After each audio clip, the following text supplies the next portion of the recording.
Well, thank you. Thank you very much. Thank you.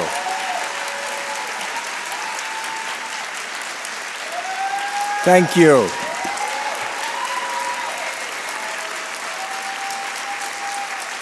Well, tonight I'm going to do what every director is forbidden to do, line readings, what actors hate the most, where I play every single part in all my movies. And I did it all 6 of these on audio recordings, and the sex scenes are really embarrassing. But all of it's kind of embarrassing. But here we go. I'm going to read the opening from Pink Flamingos. All right. Long shot of a pink and gray house trailer in the woods. It is the dead of winter. A china kitten climbs the front of the trailer. A blue gazing ball, plaster chickens, and plastic pink flamingos decorate the lawn. The credits begin immediately. They are endless. Every star and every extra is listed. The camera zooms in on a gazing ball and one of the flamingos. As the credits end, the atrocious voice of the narrator begins. He has a thick Baltimore accent. Hello, moviegoers. This is Mr. J, speaking to you from Dreamland Studios. This beautiful mobile home you see before you is the current hideout of the notorious Beauty Divine, the filthiest person alive. Shot of midnight newspaper with photo of Divine on the cover. The headline reads, exclusive, photos of Divine, the filthiest person alive.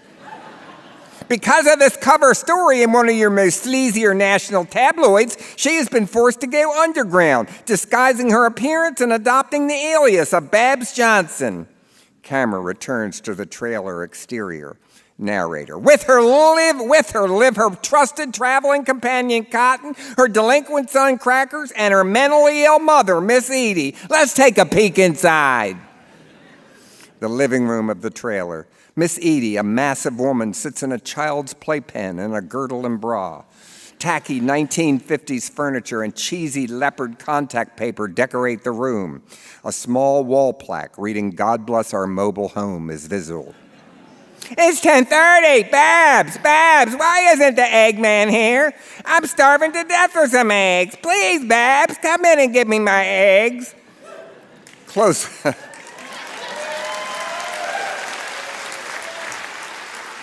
Close-up of Babs' bare feet, slipping in feather-trimmed gold slippers atop the zebra-patterned linoleum floor of her trailer. I'm coming, Mama, I'm coming. You can hold on. Back to the living room. Cotton! Bab won't give me my eggs! Cotton, please come in here and give me my eggs! Shot of Cotton lying on bed, listening to 45 RPM records. She is very blonde and pretty. Her wall is decorated with photos of muscle men. Be in a minute, Edie, don't you worry. I'll fry you up some, honey.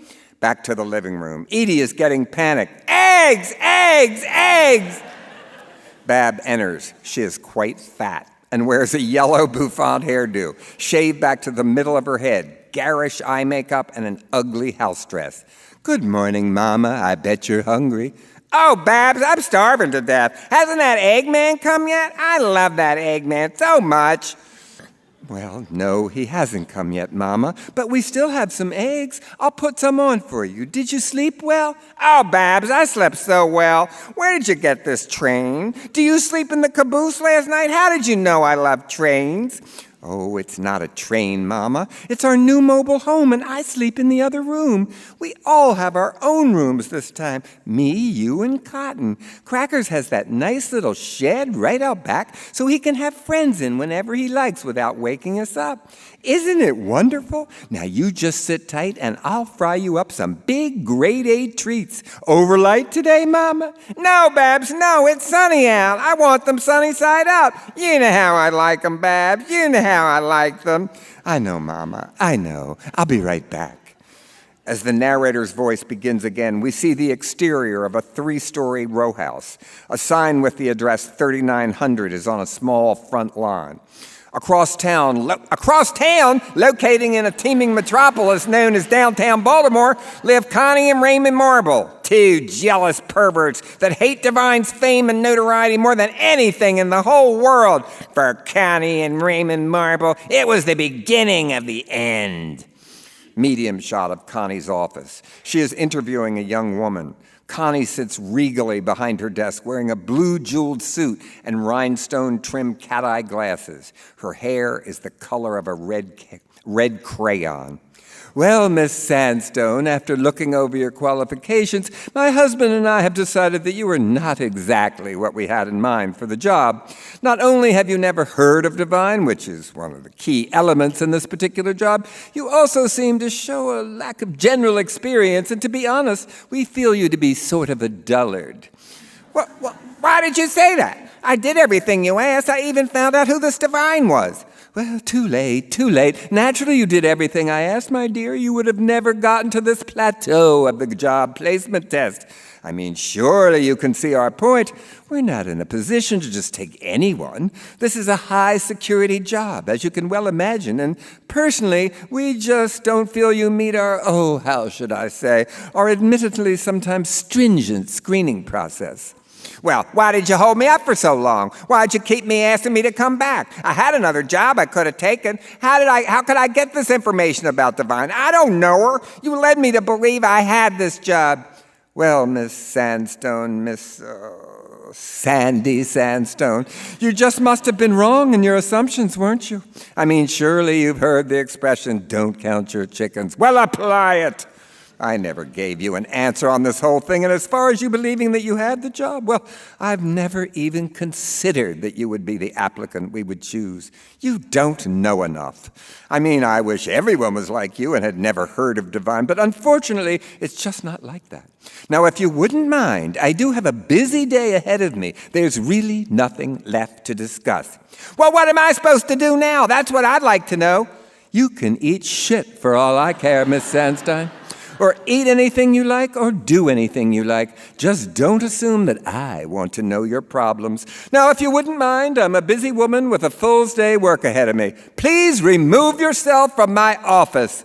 You're a real cunt, you know that? A real fucking cunt. How can you be so shitty to people? How can you stand yourself? I guess there's just two kinds of people, Miss Sandstone. My kind of people and assholes. It's rather obvious which category you fit in. Have a nice day. Eat the bird, bitch!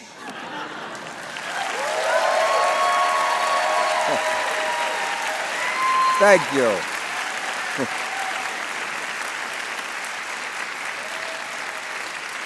Thank you.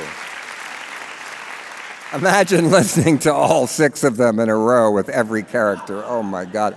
I don't know if I'll ever play it, but I like that there is such a thing. So now we had a contest winner that is going to come up and read a scene with me from Female Trouble. So, and please come up and... Hi, how are you? Good to see you. Thanks, Please introduce yourself. Hi. Now say your name. I'm Lacey. I'm not nervous at all. And she is going to play Divine. Big shoes. Yeah. In the Christmas scene in the beginning. All right. And I am playing her parents. Please, Howard, try to get through this without a fight. I can't stand another one, not on Christmas. Interior staircase of Davenport home. Dawn, dressed in some baby doll pajamas and fuzzy slippers, is coming down the steps carrying a wrapped Christmas gift. I'd better get them cha-cha heels.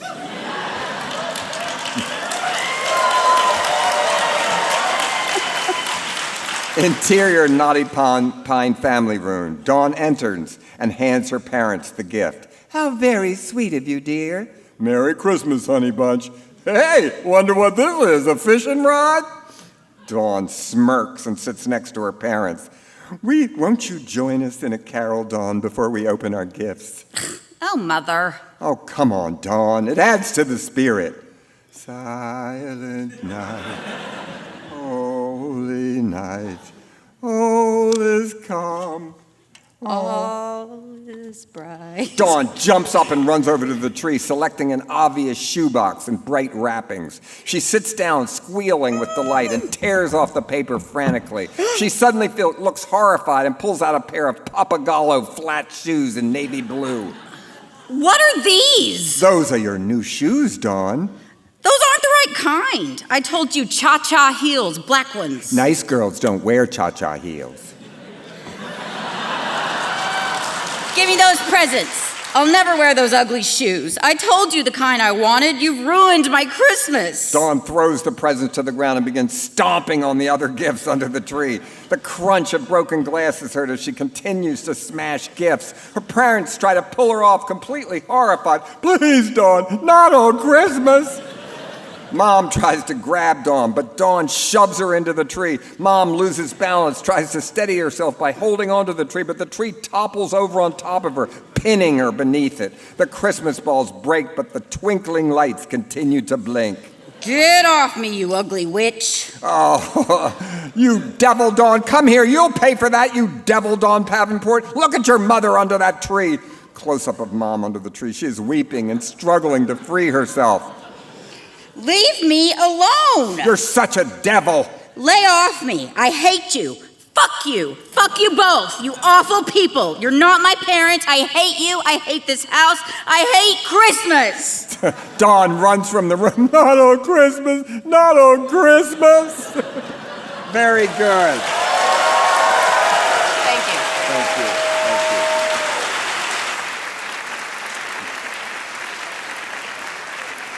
And you can do this with your friends at home, too. Every morning, let's do a scene from Desperate Living. Yeah. All right, so I think now we are going to begin the next part of the program. Am I correct? All right. So, I'll go sit over here. That was amazing, everyone. Can we have another round of applause for Lacey and John? That was amazing.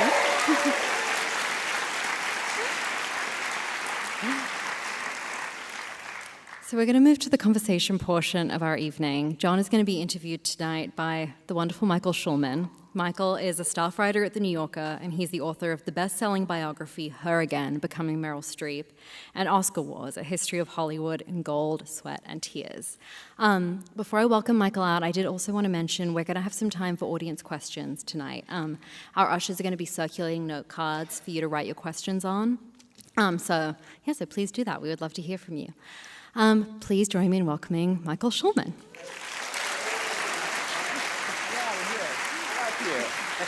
Thank you.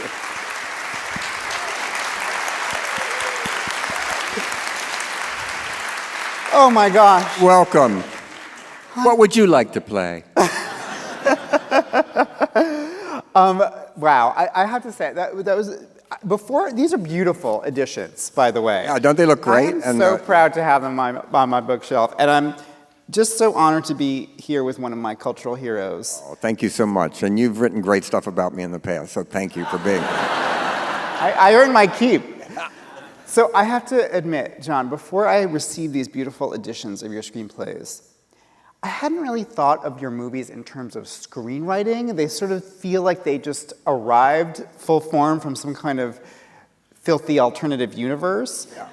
But now I'm really curious about your writing process. There's not one ad-libbed line in the whole movie, and I'm the opposite. I made him say the exact same thing. And the problem with shooting these early movies, they were filmed with sound on film, so you couldn't cut back and forth. There were long takes of a whole scene in a master that was often the only thing that we shot. And if they would get one line wrong, we'd do the whole thing over. And we rehearsed wherever I lived, always for weeks ahead of time, really. We rehearsed really a lot. And so you look at it, and some of these people say they were amateur. Well, God, they memorized 6 pages a line. I mean, in Pink Flamingos, Divine has to give a blowjob while she does language to a straight guy that was her friend. And memorize 6 pages of dialogue. It's not easy. That's a pro, if you ask me. That's no amateur. Yeah. So when you were actually write, so let's take some of these early ones. Yeah. Multiple Maniacs, Pink Flamingos. When you were actually in the writing stage, were you like at your desk with a typewriter looking at birds flying out the window, and then you say, you know, then they fuck a live chicken? Like, how did I wrote work? every movie I've ever made and every book I've ever written with a Bic pen on yellow legal pads. I have the kind I like, and I cut it up with Scotch tape. And in those days, in the very beginning, in Pink Flamingos, I wrote it as we went along. I mean, I knew what the end was, but I didn't. So, and Mink would make copies, and we'd mimeograph them, and then you could get high on the mimeograph stuff if you smelled it too, that purple stuff.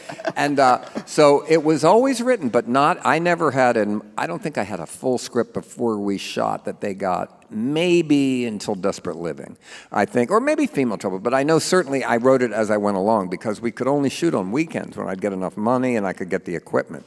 So Pink Flamingos was shot, I don't know how many days, but it was not in a row. It was like one Saturday, the next Saturday, the next Saturday. And so they kind of had to live looking like those characters, which no one had red and blue hair then, believe me. They couldn't go out. So wait, do you mean like had you outlined it? Did you know what was happening in the plot? I knew the beginning and I wrote it. I don't know.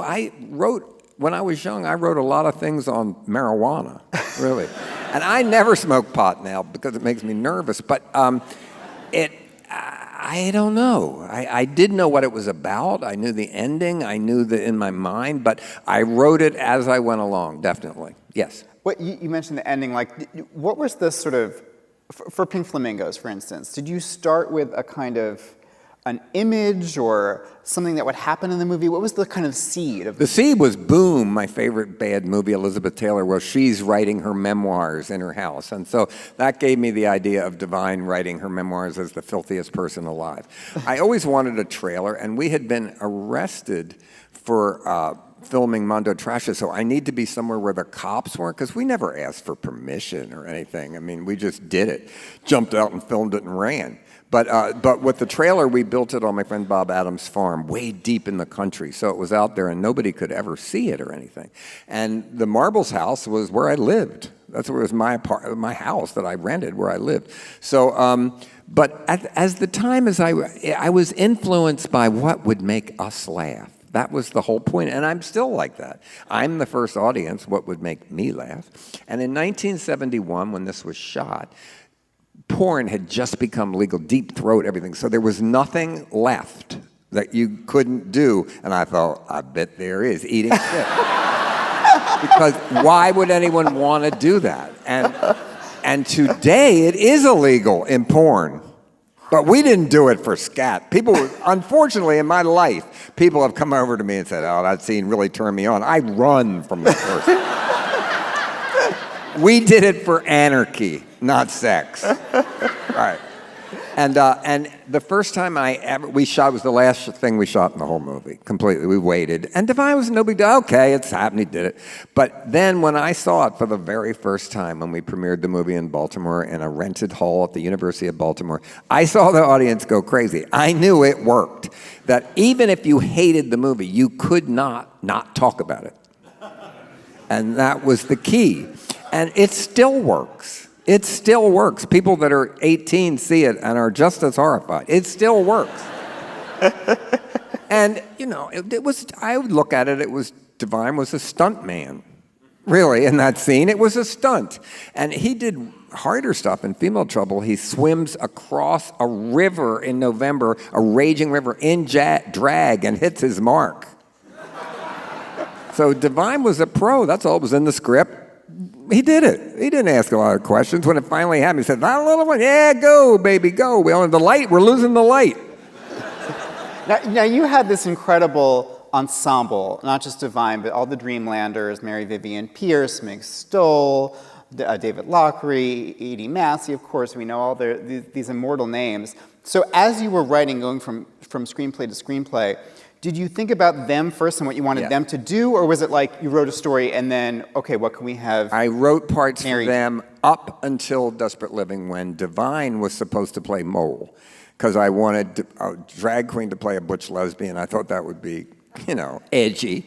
And But Divine couldn't do it, and Sue Lowe, who's a straight girl, played it and really came through to playing it. But then I realized I shouldn't write parts for each person, and from then on, I didn't as much. Of course, the part in Polyester of Divine playing the mother and everything, and Hairspray was written for Divine. But mostly, I didn't write something for one specific part in my movies in case they couldn't do it. I mean, I just love seeing what you do with Edith Massie from movie to movie. Like, how did, she starts off, of course, she's doing the Eggman. No, before that, she's in multiple Maniacs, and she plays where she really was, a barmaid in this bar that was for, playing herself, chud, basically. Well, you can't say chud anymore. I guess you can.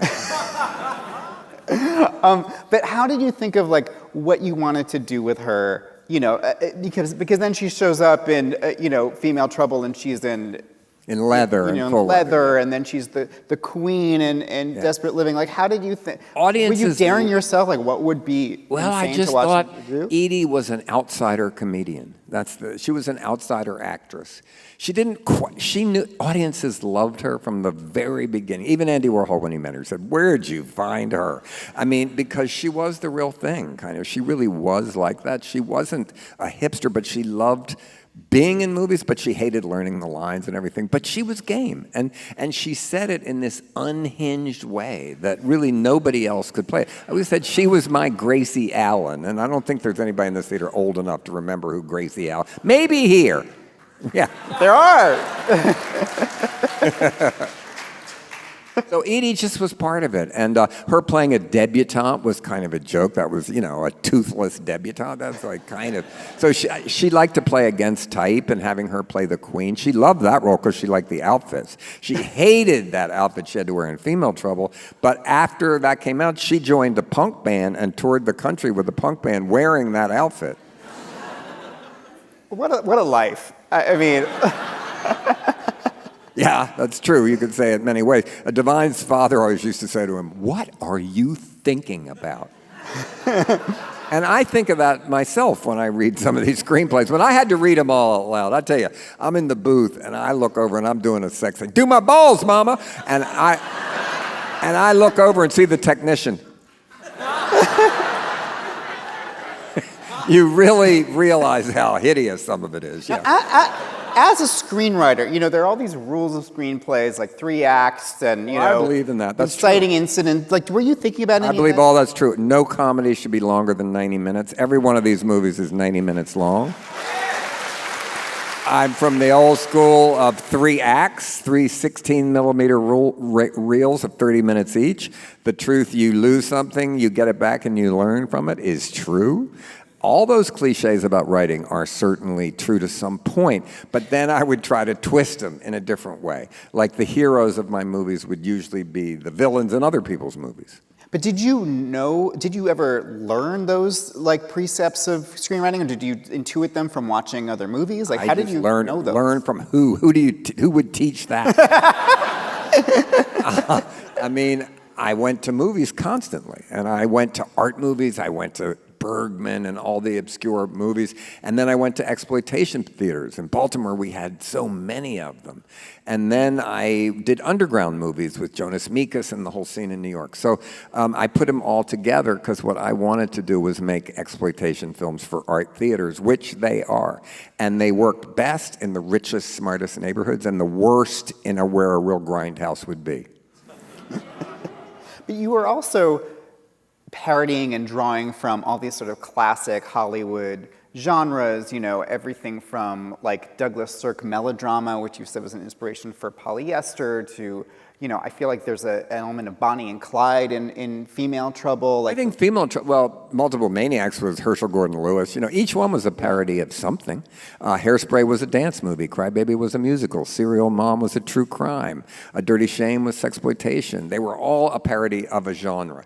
And I always think, I tell all film students, the best thing ever is to have a genre. What are you doing? And get a good title. That's the first thing. You need to know the title and always have good unit photographers because that's what people remember. the photos. And now they don't do that anymore. And there's no such thing as a photo credit. It makes me crazy online. Every time I make sure that Greg Gorman gets a shot when he did my headshot. And all the people that did these photos for the movie, that their names are printed in there because the internet has made photo credit go away. But that's what people remember. I said, like, From Here to Eternity. I don't remember what the movie's about, but I know that still of them lying on the beach making out. Absolutely. So that red dress that Divine wears in Pink Flamingos, Balenciaga did that this year. Isabelle Huppert wore it to the Met Ball, the exact same dress. And even the ad on television played the Pink Flamingos music in the background. So I'm not being, it really did reference it. That's what they say in fashion. It's called referencing. In art, it's called appropriation. In documentary, it's called fair use. It all means stealing. Yeah.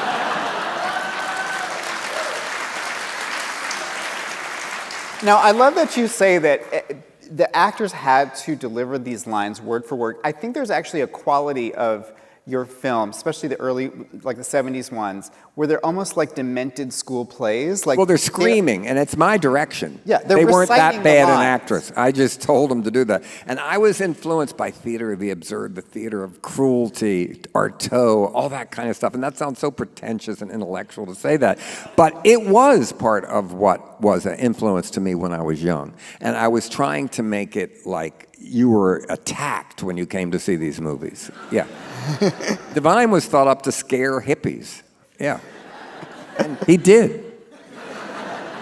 Now, in the beginning, you had basically zero budget, and yet you would write things that you had to achieve. Like when you were writing, for instance, Divine then gets attacked by a 20-foot broiled lobster. Yeah. Did that image come before you knew how to pull it off, or did you have a lobster costume? Like, no, what was your I relationship? didn't have a with, like, lobster costume, but the lobster idea came to me, first of all, from fashion. It's always been in surrealism.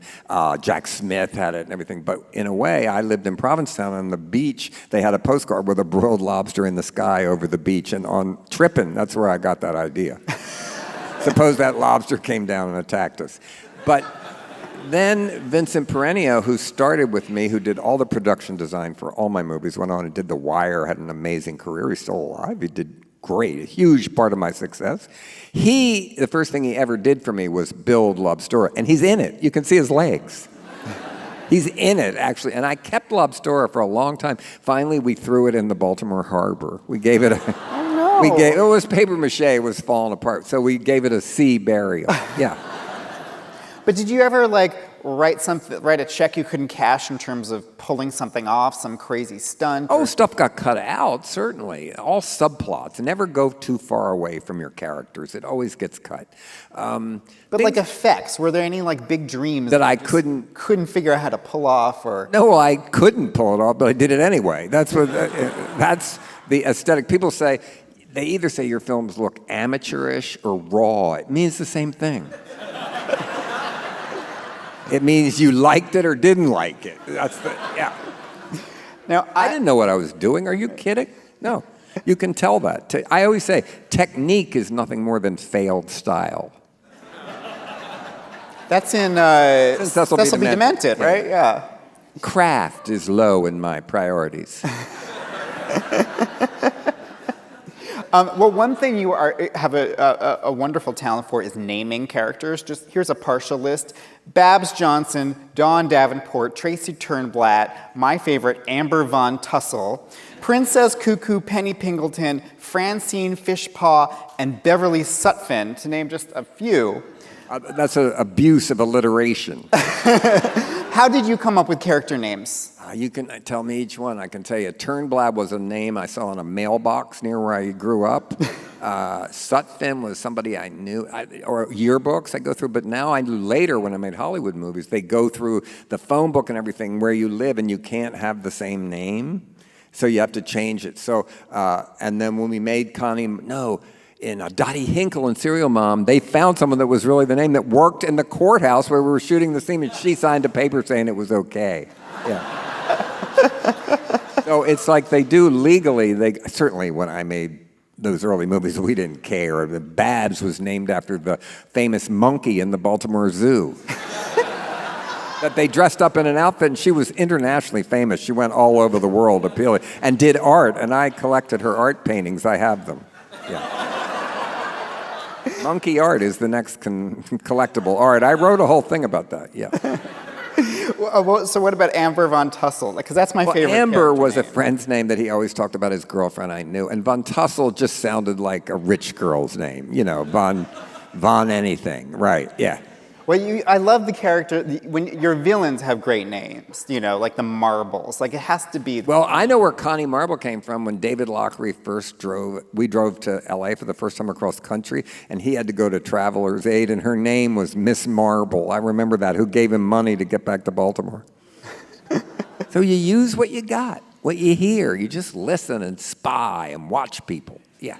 And I guess John Davenport is kind of like, seems like a throwback to a great movie star. Well, John Davenport to me is so hilarious that people in the Midwest still call a couch a Davenport. And that's still weird to me. I don't know where that name came from. Dawn. I think my mother always said she thought that was a common name. So that's why I used it. You also have great titles for your films, obviously. Multiple Maniacs was from 2000 Maniacs. Pink Flamingos, I named it because the movie was so extreme, I wanted to have a name that sounded normal. Desperate Living, I stole from a lesbian newsletter, and they were pissed about it. Polyester was just because it was the one word you could never say you wanted your clothes to be at the time until Ray Kawakubo made it cost more. Let me think. Hairspray was just because it was originally called white lipstick. But the Hairspray is better. Yeah, Serial Mom was, obviously where that came from. And A Dirty Shame was in Baltimore. People still say, that's a dirty shame. Well, you've written that Female Trouble. It was originally called Rotten Mind, Rotten Face. Yeah, well, you can see that scene where she unveils her face and it's pretty, pretty. Yeah. Yeah. So why'd you change it? I don't know. Because Female Trouble, my mother used to always say, don't ask a girl why she won't go swimming. Because it meant she had her period. I didn't know what she was talking about. And then she said, she has female trouble. And I remember she used that term. And Cookie Muller told me a story. She went to a gynecologist in gay Provincetown and said she had female trouble. And he said, I don't look at vaginas. Can you imagine? That has to be so illegal, right? Obviously, there are lines in your screenplay that have sort of escaped and become just the most quotable, like, filth are my politics, filth is my life. Have you seen Musk's trans daughter do Divine? Look at No, she does? Musk's trans daughter does the whole thing. Filth is my politics, filth is my life. And when I saw it, I was stupefied, to be honest. She does it great. You can find it online. She lip syncs the whole thing. Oh, yeah. Cool. But lines to me that people say, like, I've been walking down the street. This happened for real. I'm walking down the street in New York, and a girl passed me and said, I'm glad I got an abortion. I thought, why did she just say that to me? And then I thought, you wrote that line.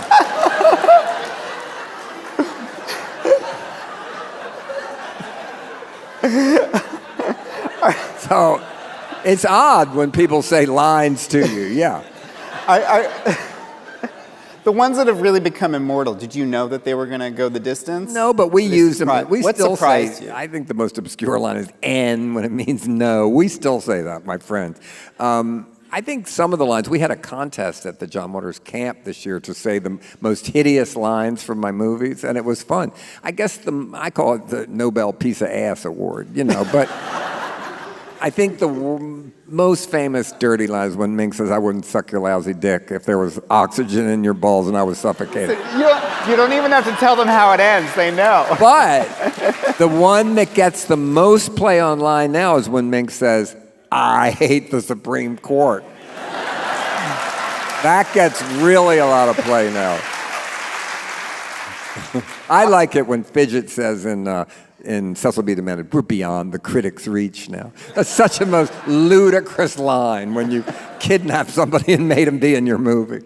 Do you have any favorite lines that you think should get more attention, that you just make you laugh I'm every time amazed you that see? everybody, it's just amazing to me that I go and do all these. I had 4 shows this week. I've been in every city showing movies, and the kids are like 25 years old. It's just amazing to me that there is filthy generations after one after another. And I thank you, really, that these books are out again. You know, it's just amazing to me that they came out again, and it's really exciting. And I'm doing the audio tapes, as you know, where I play every role. Who would have ever imagined? We certainly didn't think any of this was happening when I was making multiple Maniacs, I promise you. Yeah. Well, and what's fun about reading these also is like there's a lot of description, and I can't imagine that this existed in the screenplay. You know, like for instance, from Pink Flamingos, Connie and Raymond's bedroom. They are both wildly involved in a rather bizarre sexual act. Connie has her hair done like a man's and wears men's jockey underpants. Raymond has his hair done in a woman's bouffant upsweep and wears blue lace panties. As the scene begins, they are in a 69 position, sucking each other's feet passionately. Now, did you... What's so odd about that? That's called shrimping. Did you go back as you were preparing to publish these and like write descriptions of what's in the movies? Places were too rude. No, but when I wrote them, when this first came out, another time is when I know they're going to be published. No, that was all pretty much written in the script, but the actual shooting script I did probably add stuff with that a long time ago, though, not here. Yeah, to just make them a little more readable and stuff. And what's so amazing, there are no screenplay books that are published anymore. It's almost a dead genre. So that these came out is just amazing and great. And in Provincetown this summer, and I know it's Provincetown, that's not a normal place, but there's only 2 bookshops, and one of them, it was the #1 best-selling book for the summer, and the other was #2. I thought, isn't that amazing? Right. And so, and I think the real thing is you don't have to see the movie. You can put it on with your friends. You can just put it in your house. Would you encourage that? Yes. Not in public. You got to pay the rights. And they have beautiful covers. Oh, the cover. The artist is Wayne Hollowell. Wayne Hollowell, he Where did a great job. From? And how I found him, I saw his stuff online, like fan art, and I asked him to do it. And I've had fan art on a lot of maybe all the covers of my books have had, except one, had art that I first saw a fan did. And then I hired him. I hired him to do my Christmas cards a lot, the book covers, and I collect it, and I like the worst ones best. These are not them, but I'm saying some of the portraits of me that are so ugly, I really like them, yeah. You must get some really weird shit in the mail. I do, and that is true. My favorite is a girl wrote me, and she said, "You saved my life." And I said, "Why?" And she said, "Well, you always talk about assholes, and I never looked at mine. And once in the shower I did and noticed was something wrong, and I went to the hospital, I had rectal cancer, and he cured me." Oh my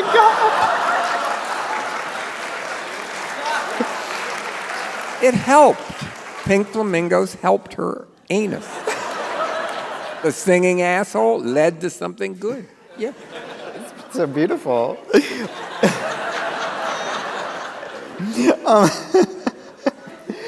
So after Pink Flamingos came out, you know, it became this sensation, kind of like midnight movie, underground hit.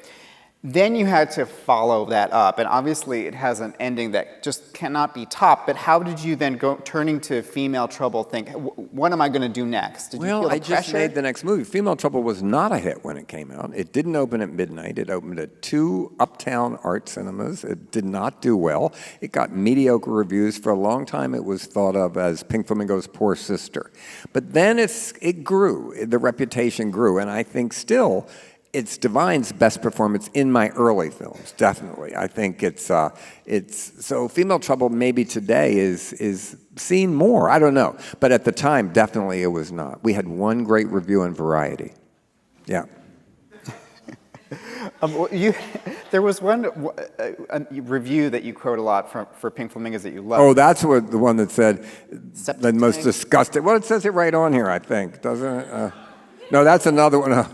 Like a septic tank explosion. It must be seen to be believed. That's pretty good. That's the one. But Pink Flamingos, Variety said it was the most disgusting film ever made, and then they did a thing last year where they named it as one of the 100 best films and said they were wrong. So that was very sweet because variety was always so important to me. It still is. I read the variety since I was 14 years old. You know, I read the grosses. I learned about advertising. I followed the grosses in each cinema in each city and saw how they did it. So I think that's very important to know the business. I miss that. I miss seeing newspaper ads for movies. I miss the power of critics. I kind of miss the film business because it's certainly the one I knew is no longer.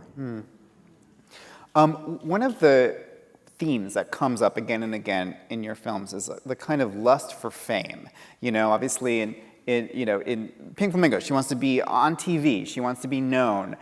Dawn Davenport wants to be a star for her crimes, and even Tracy Turnblad wants to be on TV. Where did that? It feels so prescient now. I mean, it feels like the Kardashians, 50 years before they showed up. Well, I think I always said that I feel sorry for people that aren't in show business. Every morning when they get up, they look in the mirror and feel sad because they're not.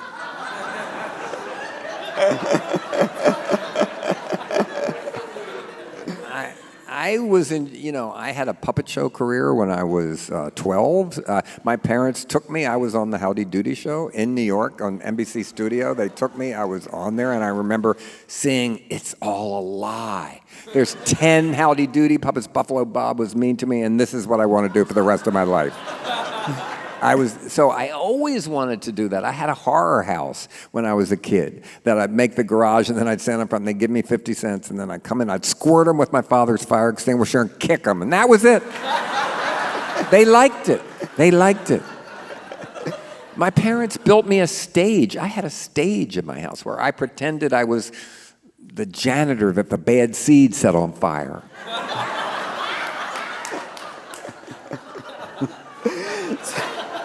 So the lust for fame, that theme came from within. It was the lust for something. I don't know.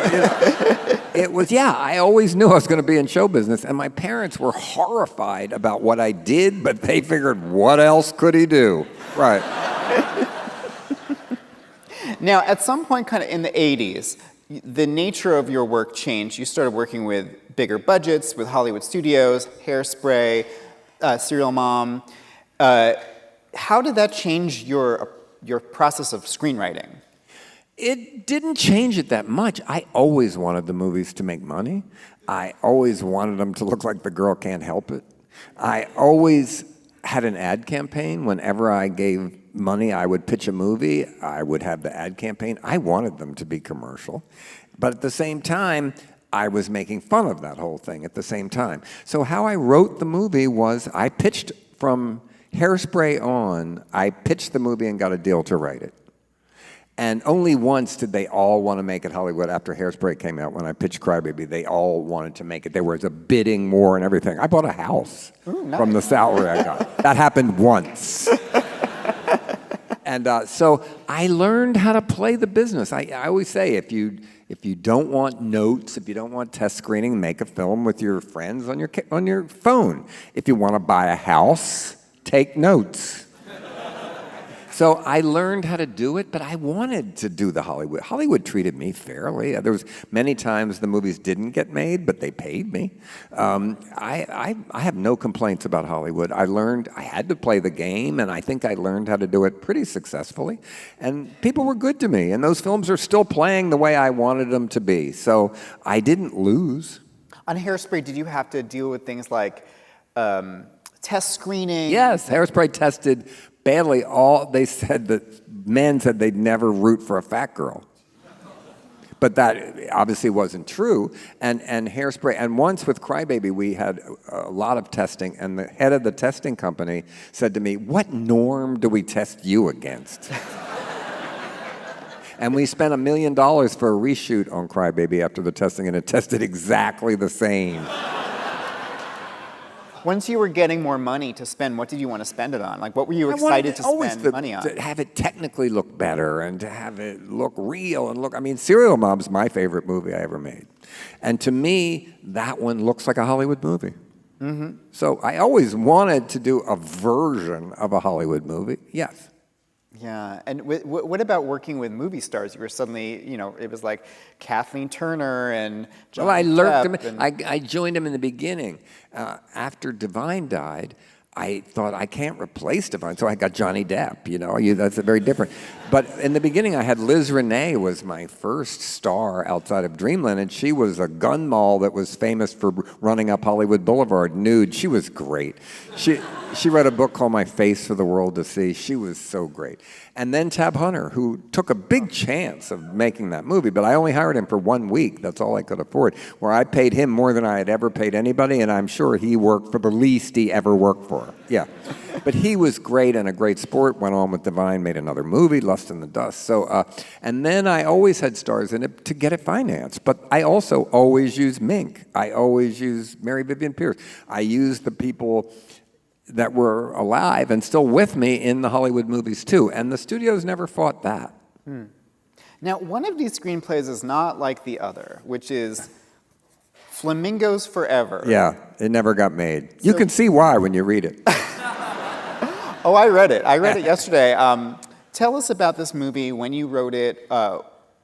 It was a mistake because I tried to make it. I didn't make a movie between Polyester and Hairspray really a long time, and that's when I was trying to do this.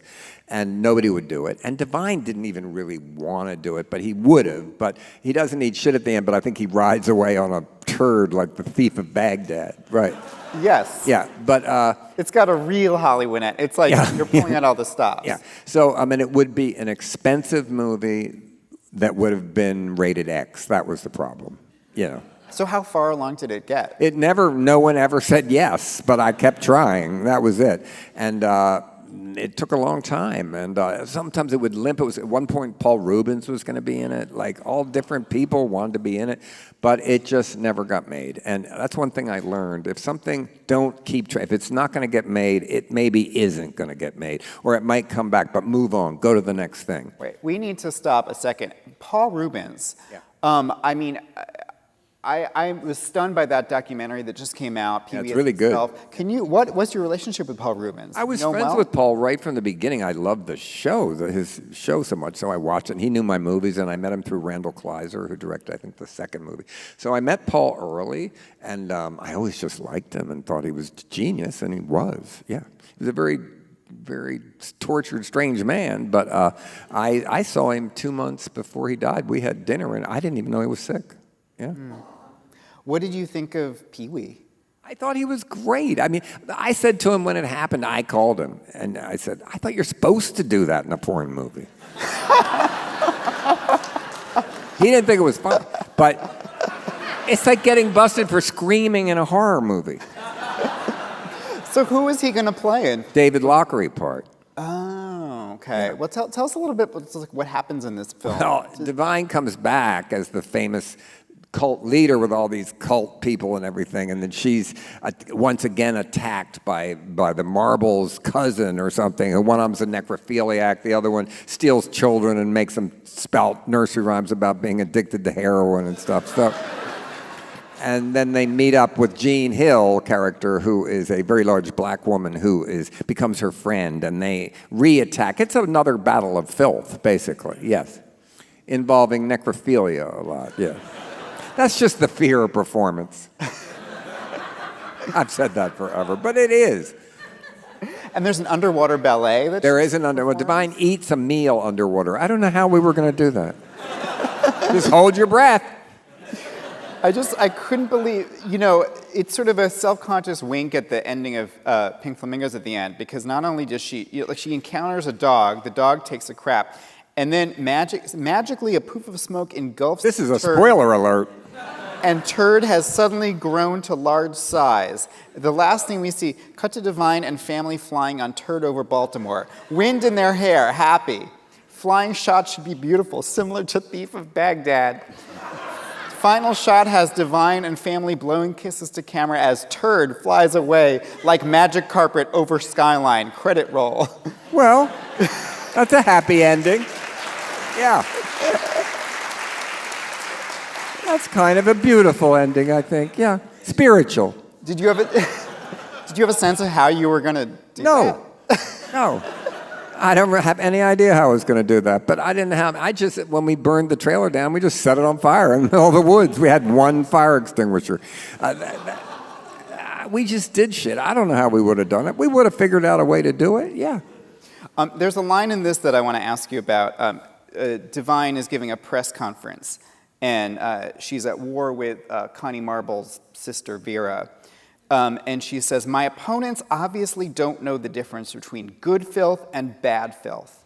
So what is the difference? Well, good filth is celebratory. I mean, you can't tell anymore because Trump's wife ended bad taste with those Christmas decorations. That is something that is not written about. That was it. That's the end of camp, trash, filth, those decorations. It was over. So that's bad. Good is joyous, happy, not trying too hard, intrinsically offensive and joyous at the same time. Yeah. Because that's pure.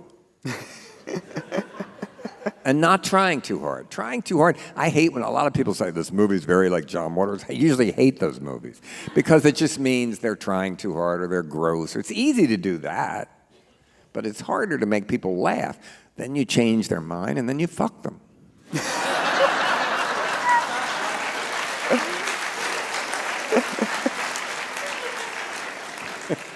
Sorry. Beautiful.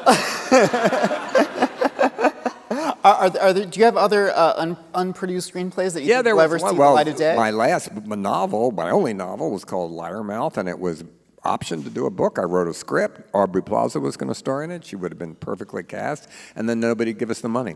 I have another one that was going to be an animated movie recently, Fruitcake, which is my children's Christmas movie.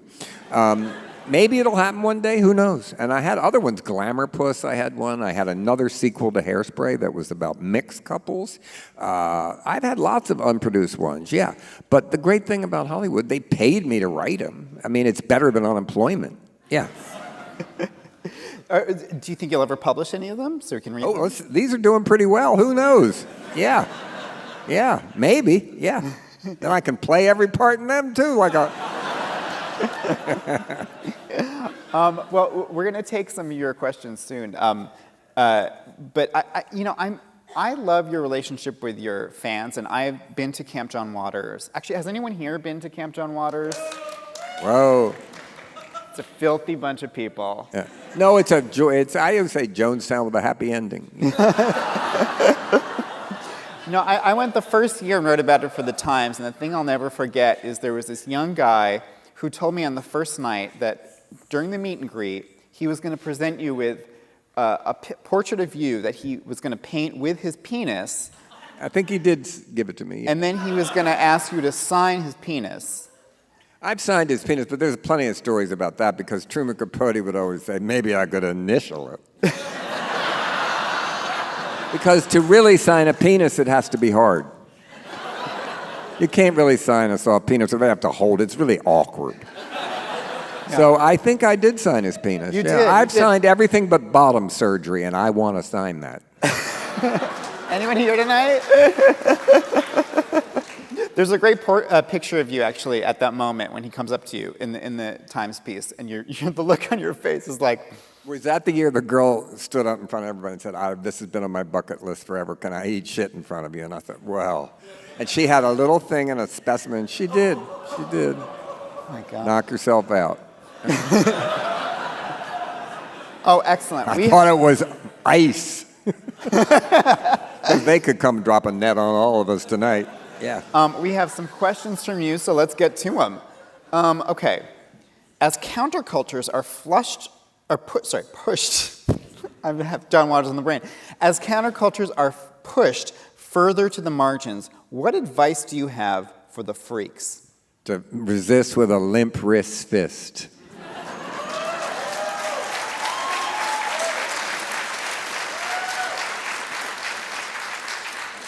Go in drag as Pam Bondi, and and show them that they have female impersonators in the Republican Party.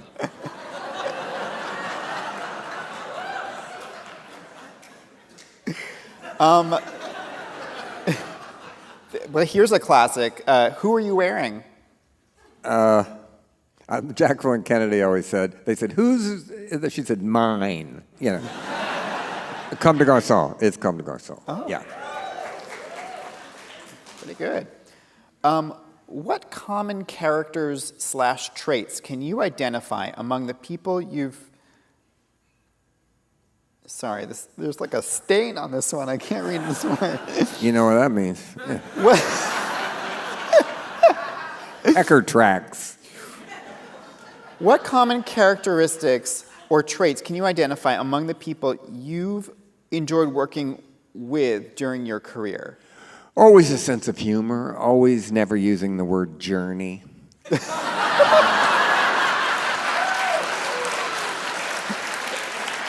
Those are two 100% definite golden rules in my world, yeah. Aw, man, that's how I feel about the word grateful when I hate do an actor. humbled. Yeah. I hate surreal. I hate rigorous. There's a lot of words I hate, yeah. I mean hate, not like I'm going to kill someone. I mean, we say hate in Baltimore means a mild dislike for something popular. This is from Tessa. It says, what's a good and true story you've never told? You think you're getting that for free? They paid. Oh, okay. Yeah, but I'll save that for a book. A story what was it? A story I've never told. But there's not many. Believe me, I've exploited every second of my life. I am a carny. That's a good one. I don't know that there's anything left. My personal life, everybody thinks they know everything about it when they don't. Because I think you have to keep something personal or you don't have any life. So, not that I'm ashamed of anything, but I don't always talk about my personal life. Yeah. Mm-hmm. All right. Your films are described as satires, but there's a lot of love, too, for Baltimore, schlock films, Divine. How do you balance satire with sincerity? Well, satire doesn't mean it has to be mean. I make fun of things I love, not hate. And that's why I've lasted this long. Really, because I make fun of the rules that we live by, not our parents. And now the rules that we live by, there's even more. So I kind of think I make fun of left-wing values, of what I am, of liberal values. I'm certainly a liberal, but I kind of make fun of those rules too. And at the same time, I make fun of myself from the very beginning. And I think by calling my films trash and all that kind of stuff is making fun of myself, and I still do. And I think once you can make fun of yourself, you have the right to kid others. But being mean's funny, but it's easy, and it's funny for 10 minutes, not 90. Mm-hmm. Well, you know, Hairspray has a very heartwarming, positive message about racial integration. Did you feel like you were sort of doing something new by? Well, I wasn't preaching, though. I was making a comedy about integration, which was certainly not really politically correct. But it's amazing that movie has never had trouble, even in Florida or anything, when it encourages interracial dating. It's a drag. It has two men singing a love song because racists are so stupid they don't know they're making fun of in that movie.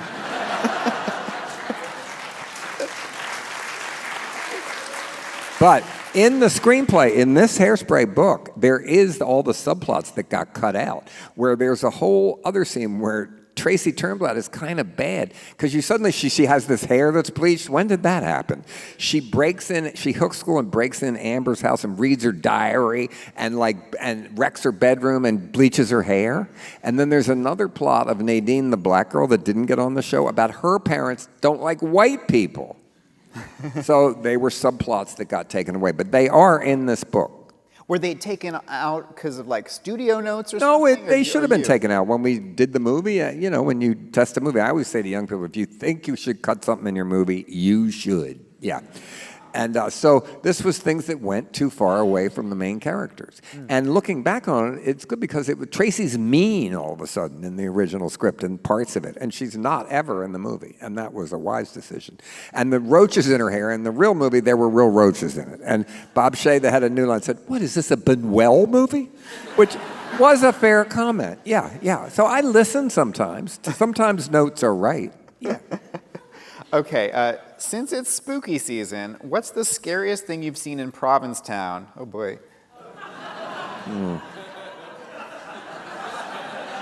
You know, I don't know. Sometimes I wonder, am I homophobic when a gay man I don't know comes over to me and says, "Hi, girl"? I think, "Excuse me?"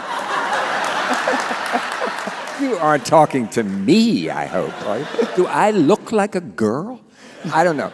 And I'm trying to question, like, why is Meryl Streep an actor? Why is she an actor? Why can't you say she's an actress anymore? So I'm always questioning, are you too old? Am I an ageist? Because I say sometimes you are too old to do the funky chicken at a wedding. And health issues. Even, hypochondriacs are right once.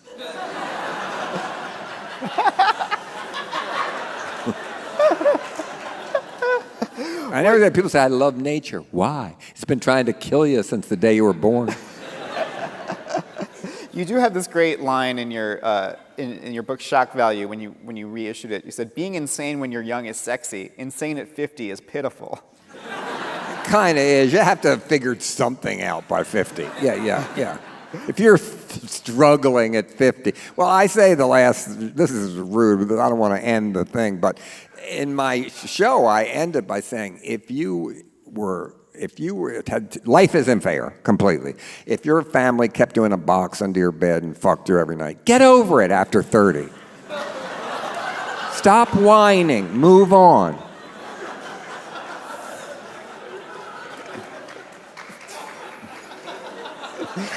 I said I didn't want to end it with that, so. All right, next question. If you could choose anyone to be the muse of your next movie, who would it be? Well, I don't know. Well, Aubrey Plaza was certainly going to star in it, and I think she would have been really great, and I've gotten to know her, and she's like a Dreamland girl, I promise you. She's game and fun, and so I think she would have been so great in this movie, so I will say her. Well, you took a lot of inspiration from criminals like Patty Hearst, who you put in your... I just was with Patty Hearst. I have a great story. This was last week. A story that you've never told. Oh, this is one I never told. That there was a big benefit at Hearst Castle 2 weeks ago, and it was expensive, black tie and everything. It was to raise money for the Hearst Castle, and she was the honoree. So I went, and I was at the head table, and the guy, all just rich people, and I said to this one man, "How do you know Patricia?" And he said, "She robbed the bank that we owned." I'm not kidding. He paid $5,000 to have dinner with her. Things change. Yeah. All right, what filmmakers do you think push the boundaries today? Oh, lots of them, mostly foreign ones. I love Gaspar Noé. I love Todd Solondz. I love, there's so many. Guy Madden. There's Bruno Dumont I love. I love all the feel-bad French directors. Oh, what'd you think of the... Certainly, I love Ari Aster really a lot, yeah. Yeah. Ari Aster, good. Okay, wait, this has something crossed out. And then, they don't do cursive writing anymore. Who do you want performing at your funeral? Oh, I asked Nico once, and she said, "When are you going to die?"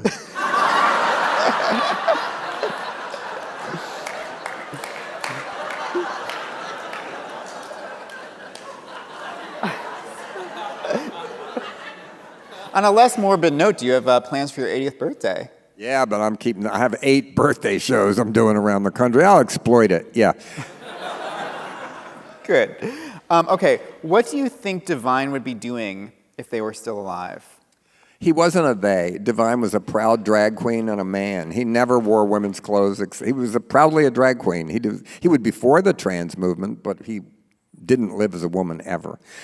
He would be doing character roles and good acting jobs and playing both a man and a woman in any part that he could get parting. But in A Dirty Shame, he would have been the grandmother. Yep.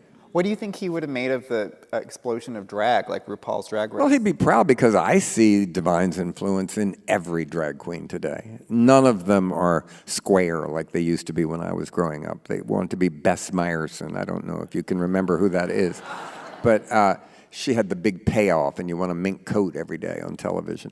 To me, I don't know. I think Divine would be certainly proud and would be, still for freedom of all kinds. But I think Divine would be like every actor trying to work as much as they could. Yep. You've been in many documentaries of other artists and groups. Who do you wish someone would rediscover? Oh, that's a nice question. Somebody would rediscover, Leon Hellman? I don't know. Dagmar, do you remember who she was? She was on early television, a blousy kind of comedian on Milton Berle that I really loved. So I will say Dagmar, definitely. She was very famous on the cover of Life magazine and everything. Oh, nice. Those are all of our questions. Do you want to take us out on something? Let me ask Take you us this. out on something. Take us out on... Who wants to die for art? No. If there are any aspiring screenwriters out there, what's your advice for screenwriters? What I said, nothing, there's no such thing as a long, funny joke, and somebody beside the person you're fucking and your mother has to like it. When you find the third person, you have a career. John, thank you so much. Thank you. Thanks for doing a great job. So you'll be signing books. Get these beautiful books. Look how beautiful. Get them. Thank you.